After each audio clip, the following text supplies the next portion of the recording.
If you're a beginner in After Effects and you want to turn a square into a circle and change the color, this video will save you time. No theory, no design talk, just the exact steps that work. I'll show you how to make a perfect square, how to turn it into a circle, how to animate it with one keyframe, and one small extra step that makes the animation feel smooth and professional. Open After Effects and click New Composition. Keep the default settings and press OK. Now you have a composition. Everything happens here.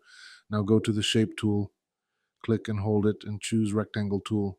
Click and drag to draw the shape. To center it in the composition, press Ctrl plus Alt plus Home. Look at the timeline. You should see a shape layer. That's important. Now open the shape layer. Open Rectangle 1, then Rectangle Path 1. This is where we control the shape. Right now, your shape is a rectangle. To make it a perfect square, find size, click the link icon to unlock it, type 400 for width, 400 for height, then lock it again. Now it's a square. Now we change it into a circle.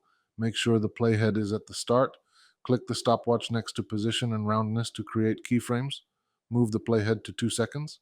First, adjust the position if needed, then change roundness to 300, and boom, it becomes a circle. Now you have a simple square to circle animation. Now let's change the color. Open Effects and Presets and type Fill. Double-click Fill to apply it to your shape layer. At the start, choose your first color. Click the color stopwatch. Move forward in time and choose a different color. Now the color animates automatically. No extra work. If you want to understand why this works and how to control timing properly, watch my Keyframes Basics video next. Link is in the description.